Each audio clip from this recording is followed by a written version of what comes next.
Dari Jabir bin Abdullah berkata, Nabi mengguyurkan air ke atas kepala sebanyak 3 kali.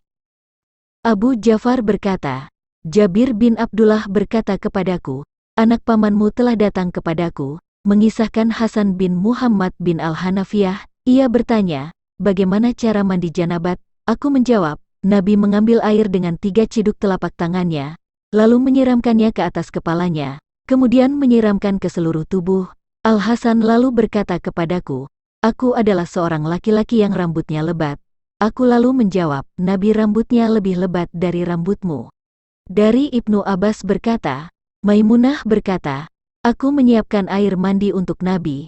Beliau mencuci kedua telapak tangannya 2 atau 3 kali.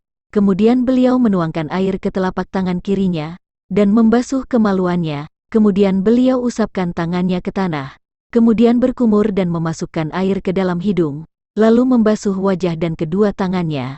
Kemudian beliau mengguyur seluruh tubuhnya. Setelah itu beliau bergeser dari tempatnya semula, lalu mencuci kedua kakinya.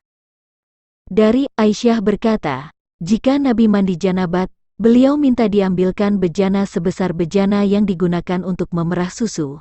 Beliau lalu mengambil air dengan telapak tangannya, dan mengguyurkannya dimulai dari sisi sebelah kanan, lalu sebelah kiri, kemudian menuangkan dengan keduanya, pada bagian tengah kepala. Maimunah berkata, aku menuangkan air untuk mandi Nabi. Lalu dengan tangan kanannya beliau menuangkan air pada tangan kirinya, lalu membasuh keduanya, kemudian mencuci kemaluannya, lalu menyentuhkan tangannya ke bumi dan mengusapnya dengan tanah, lalu mencucinya dengan air, kemudian berkumur-kumur dan memasukkan air ke hidung, kemudian membasuh muka dan menyiramkan air ke atas kepalanya, kemudian beliau bergeser untuk mencuci kedua telapak kakinya.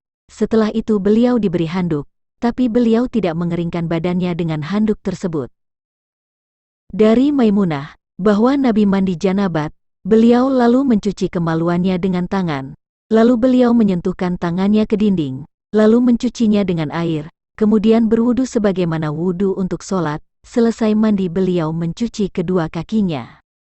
Dari Aisyah berkata, aku pernah mandi bersama Nabi dari satu bejana, dan tangan kami saling bersentuhan.